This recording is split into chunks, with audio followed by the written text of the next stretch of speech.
and boom. Yo, what is up, guys? It's your boy Jet Set TV here, bringing you back at it. Well, Jet Set Wrestling.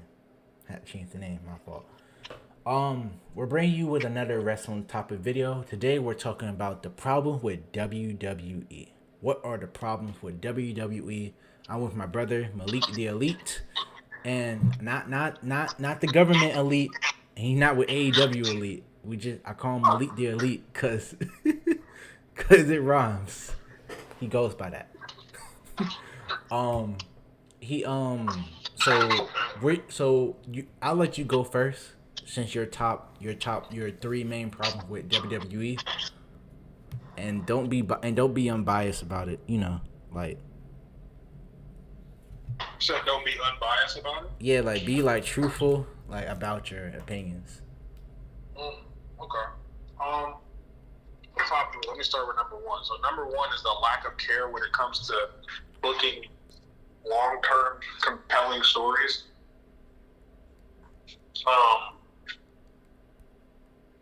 Two is wrestlers not being able to get themselves over, like based off of something that they're good at.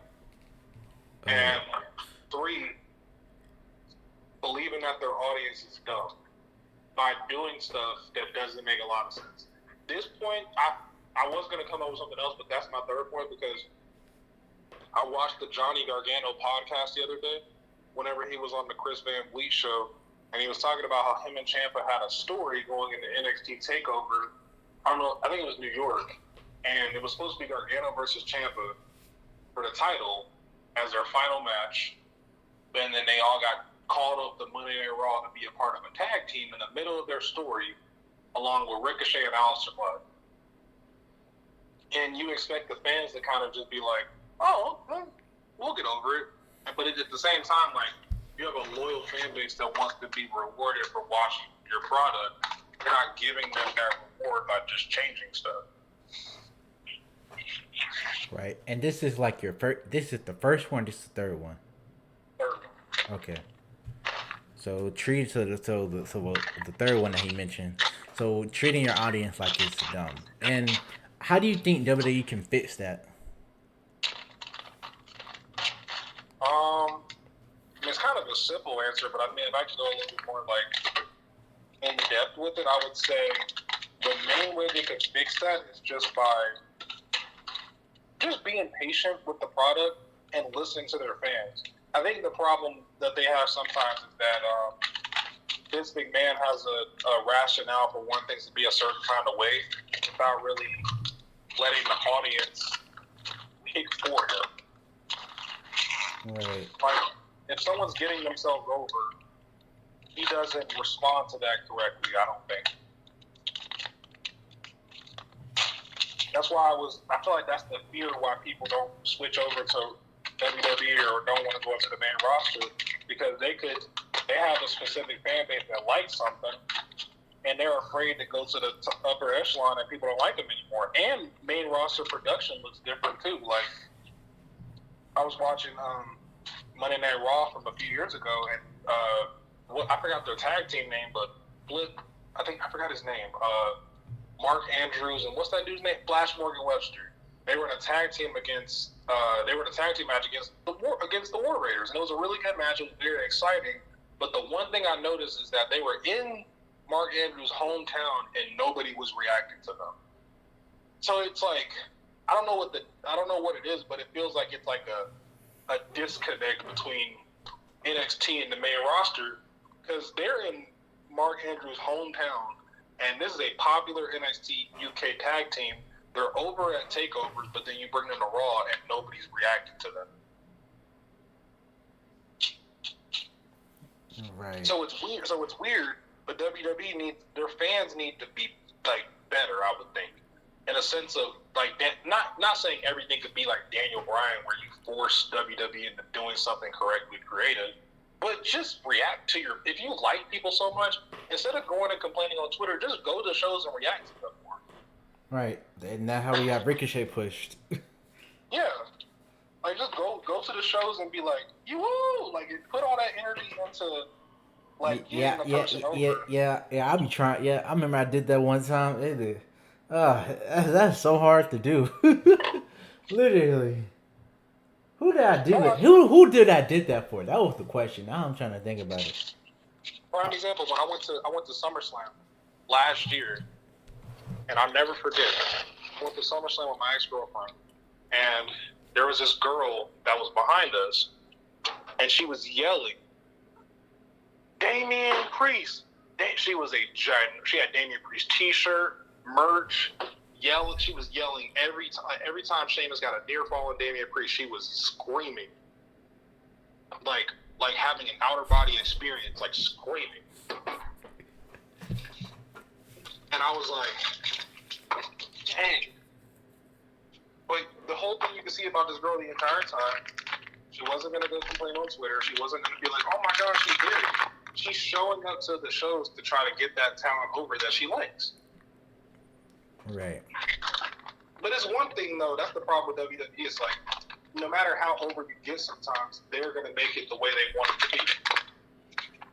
But even if it's not that, they don't give it a chance. Like, Bobby Roode and NXT, they were like, oh, it's just a theme song. It's just a theme song. Okay, let's just say it is just a theme song. Why don't you give it a chance on the main roster to find out if it's not just a theme song? WWE doesn't give things a chance. And I think that's the only way to make it better is by giving stuff a chance. Right. You saw Finn Balor with the Prince in NXT. Oh, yeah, it was just because it was in NXT. Well, what if it works on the main roster? You don't know unless you try. I think they're currently already doing that, but they're just not pushing them as much. And I think they're trying to focus on younger talent at this point. Cause they realize like, shit, Roman like 35. As soon as he dropped this title, we'll never see this nigga again. So that's why they're trying to push Austin Theory now. And he's only like 22, 23. And I remember you said like people in their 30s for some reason they're really good at wrestling. Like they're at their top prime now. Crazy because Finn Balor's 40. He's like 41 years old. It's kind of rough. Right. Okay, so so we talked about the third one, and that is like WWE. The first reason. What was your third reason? But you said like WWE needs to not treat their audience dumb. But if fans really want to push their superstars, they'll rather have to show up to shows and like cheer the fuck out of them and not just complain on Twitter and just buy their merch. I feel like that would be a good thing, but sometimes even that don't even work. So you really gonna have to do some Daniel Bryan or some Becky Lynch type shit and really to get them over. Yeah, because not reacting to them is all it's gonna do is give Vince McMahon that ammo to be like, we see, they're not over. Or that Kobe Kingston way, too. Yeah. And Kobe Kingston had the champion for like four fucking how many weeks? 4 weeks? No, not 4 weeks. 6 months. My fault. I'm okay. He had the championship for 6 months. Now, a bad example of this is like when you're trying to push somebody and then it don't go through as WWE will be planned. It's really the Big E situation. Yeah. Yeah, so it's like I realize this, like, and that's the thing. Some people just want them to have the championship, but do you really want them to be champion? You have to think about this. Do you really want this guy to hold the champion for a year? When you see this guy, do you want to hold the championship for a year? Do you think he'll be a great champion? Like I have to really think. Honestly say that, then don't do it. Yeah, when I see Bianca Belair, I'm like, yeah, that's my women's champion, and not just because she's cute. That's my champion. That's my champion. Like for real type shit. So yeah. Okay, so what was the other one you was talking about? It was not making WWE fans dumb, and what else? Basically, it's like I forgot the exact point, but I think like basically their lack of care in booking. When it comes to long-term storytelling and booking. Right. It kind of feels like sometimes they kind of just do stuff. I don't want to feel like I'm watching something and I'm watching a different show the next week. Yeah. I like consistency. Like treat everything like how you treat your video game. That's why GMO is back. Treat your product like GMO. Like you see in GMO, there's this consistent thing when you're playing GMO. I don't know if you've noticed, but the star ratings go up in your matches as the stories go on. When you create a compelling story, it'll have like 2.5. Like General Manager mode, like WWE 2K22. You're the booker, pretty much. Okay. Yeah, so like when you first start off with a match, what is it? 2.5, 2 stars. Okay, then you have another match, 3.5 stars. Then it gets to a compelling overload where you're like, oh my gosh, I cannot wait to do this. WWE, the thing I don't like about it is they do it with some stuff, but they don't do it with all their matches. They don't have right, because if they do that, then they're gonna have to top it next week after that, and next week after that, and then it builds so much expectation. That's what their goal should be. That's one thing the WWE. That's one thing the AEW does well. Every week, Dynamite is must watch. Every week, and Dynamite's got something on it where you're like, oh, I need to watch that. Like Minoru Suzuki versus Samoa Joe. I gotta watch that. But Raw. I don't need to watch AJ Styles versus Damian Priest. I don't have to watch those. I'm okay. I'll survive. I don't need to watch Roman Reigns come out to SmackDown and make an 8-minute entrance and not say anything. I don't need to watch that. You're not giving me a reason to care. Right. So with the I feel like with the bookers, man, like I feel like they're just yes men to Vince McMahon. But hell, sometimes they gotta do what they can to make the money. And like I heard, like, oh my god. And my second thing is like,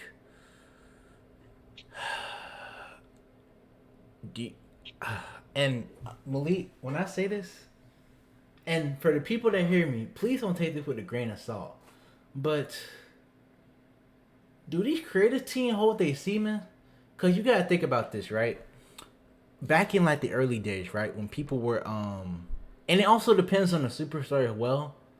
Cause I can see that sometimes, but bro, they gotta like hold they see, and they gotta to make them be more creative. Like, cause remember how you used to have the games back in the day, right? I was literally watching Ice Age, Part 1 and 2, and I was like, damn, this shit entertaining. But then when I seen like 3, it was like, oh, okay. And then when I seen 4, it's like, no. Like, cause back in the day, like when people were making video games and stuff like that, it was like way more creativity. There wasn't like a lot of promotion in porn and social media and IG thoughts and models and all that type of stuff to make you like relapse or want you to relapse. It had to create because you had the energy to like be more creative in your mind and to make a great ass game. So that's why SmackDown vs. Raw 2006, 2007 was a good ass game. But then 09, 010 came around. Just started going down from here. Yeah. But then when we get disappointed and stuff like that, you got WWE 2K22. It's still not the best game, but it's still a great game overall. But yeah, I feel like with the bookers, man, they just they really need to just take their time, and you gotta think about who their boss is too. Like they probably be maxing up these great ass ideas, and then the Vince man just like he just sees it and he like. Ugh, like, nah, we don't want that shit no more. I don't want that shit. Rewrite that shit, nigga. Fuck out of here. Fuck I look like. We ain't doing that shit. We're doing it how way I want to do it. Be creative. Like, damn, bro. I want something out of this world, damn it. I need something to entertain me. Me too. Like, damn.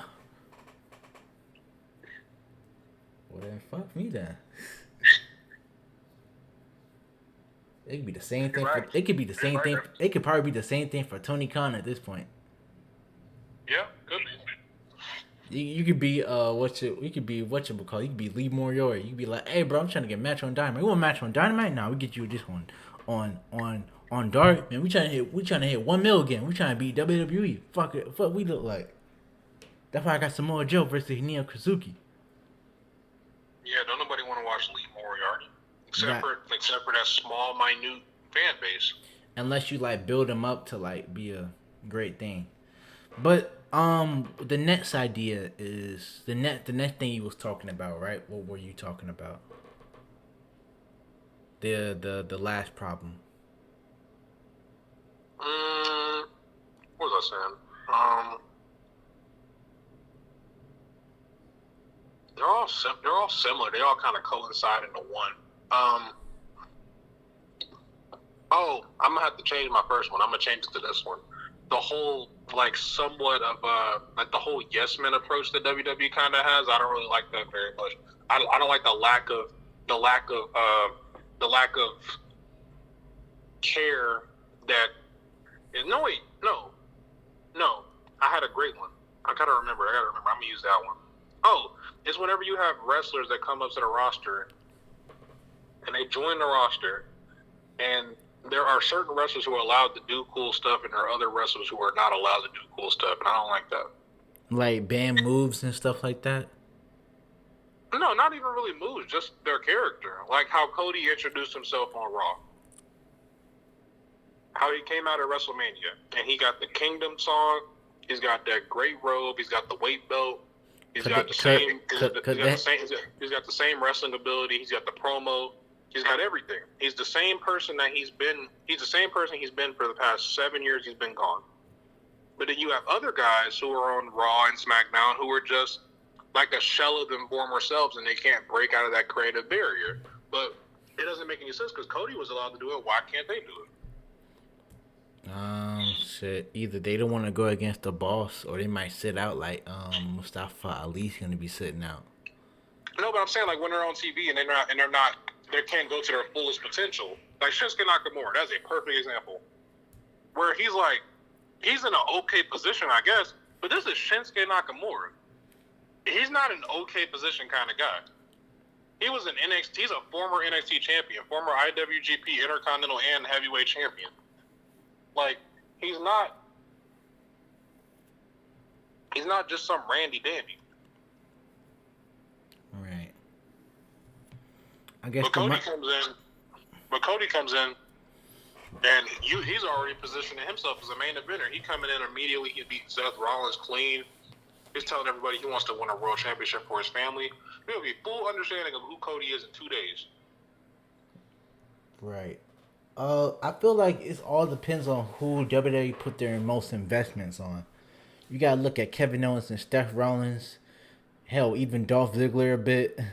Bobby, Drew, Cody. You gotta think about who's getting paid the most. Why do you think Becky Lynch had the title for so long, even though people didn't want her to have the title? Because she's the most paid. So she's one of the most paid female wrestlers.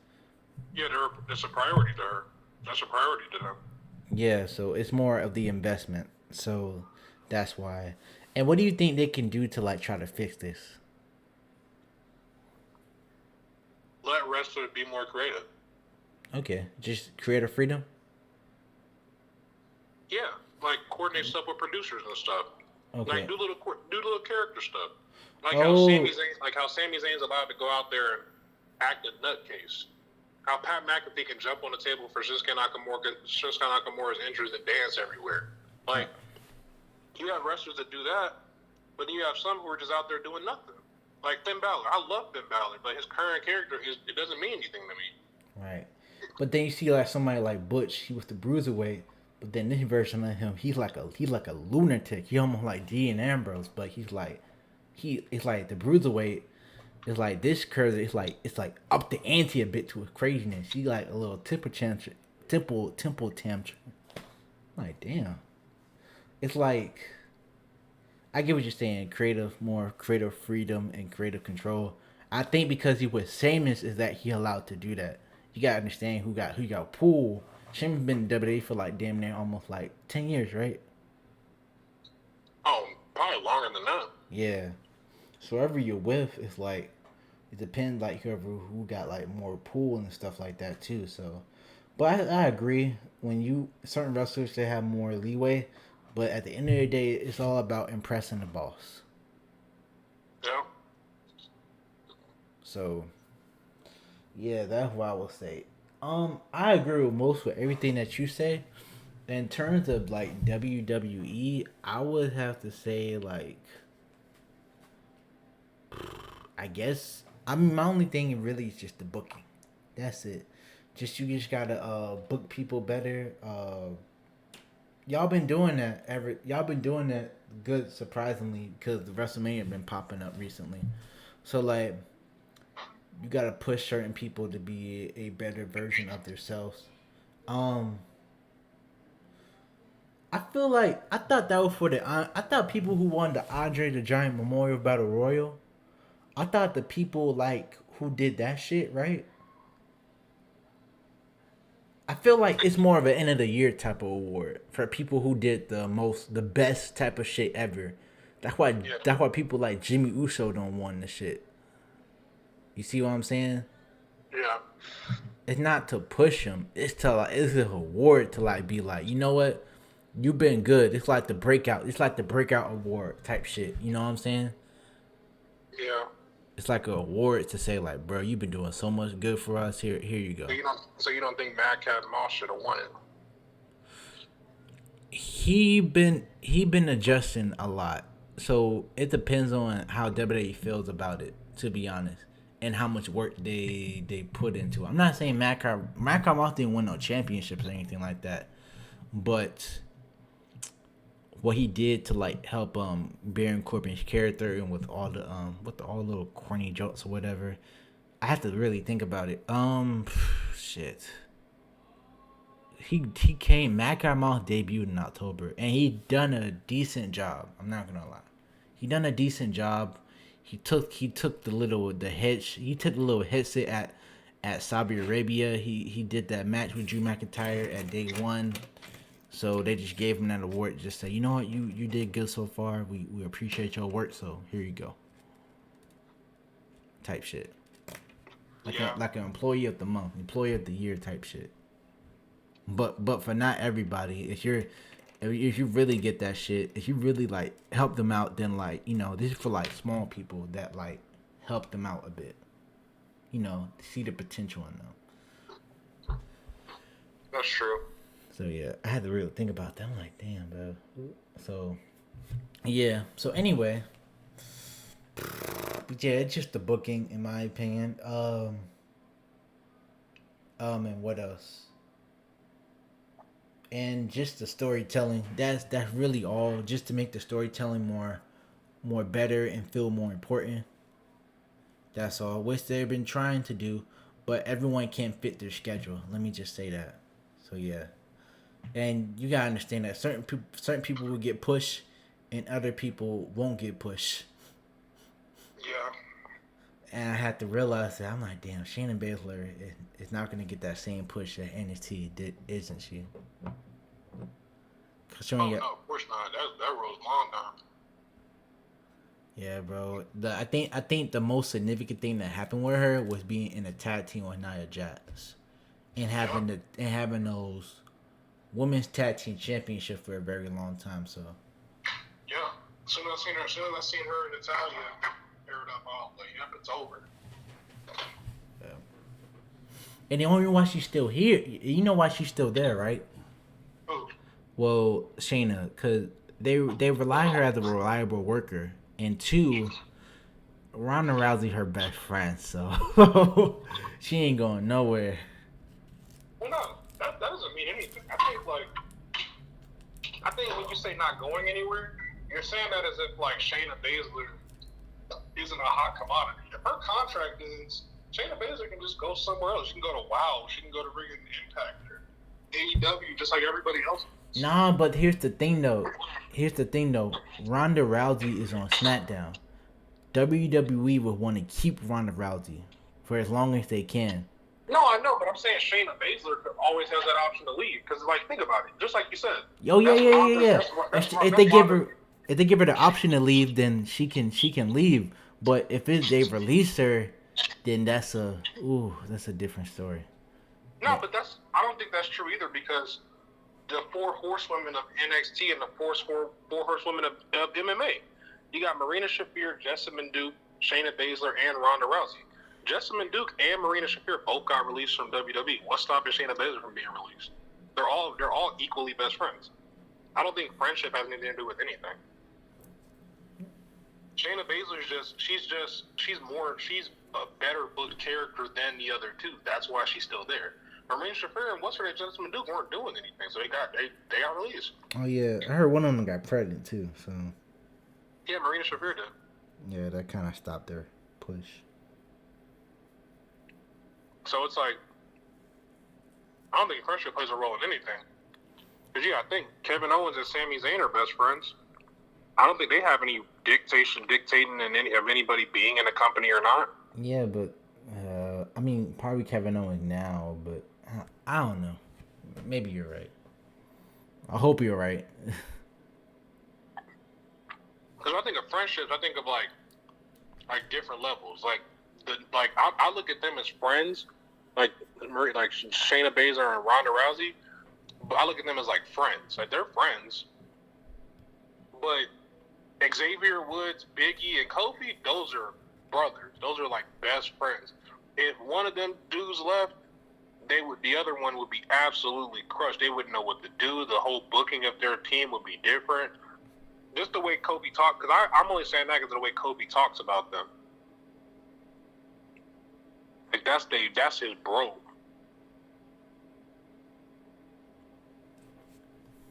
Right. But Shayna Baszler and Ronda Rousey, you barely even seen them on TV together. I only seen them one time at the Royal Rumble, but that's about it. Yeah.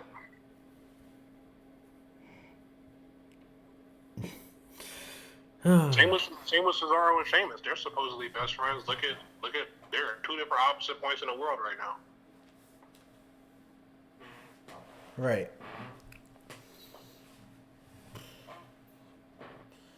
Well, yeah, but that's it for me. I don't got no other yeah, just book your superstars right. Oh, another thing. Do not push your superstars to the moon unless you really gonna want to push them to the moon.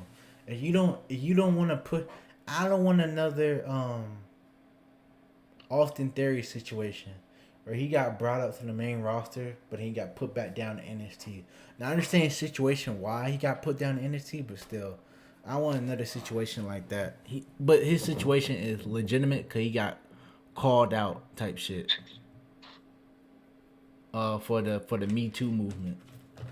Yep, and also if you're gonna push somebody, have a backup plan just in case that push doesn't work. Right.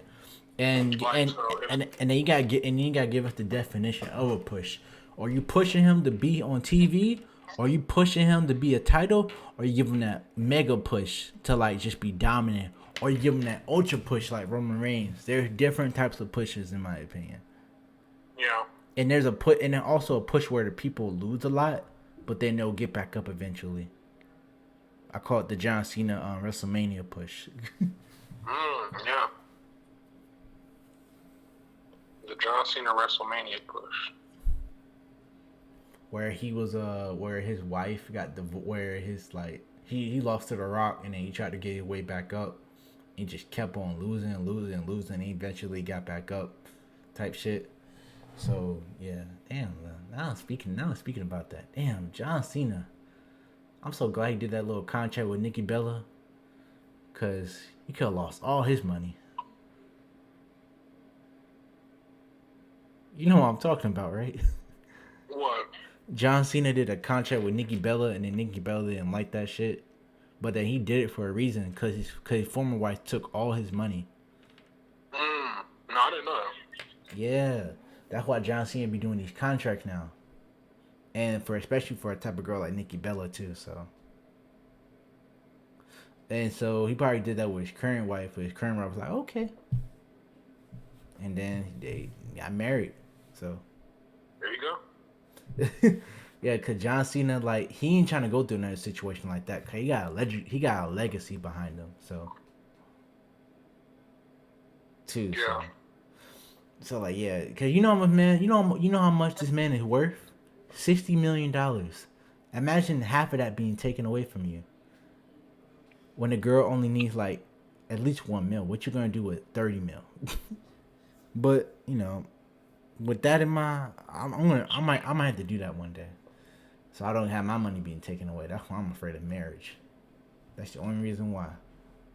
I told Kim about that. She said, "Yeah, that's kind of fucked up how they do that." So. It is. But yeah, that's why I'm gonna have to start doing that John Cena contract. Okay, we got off topic.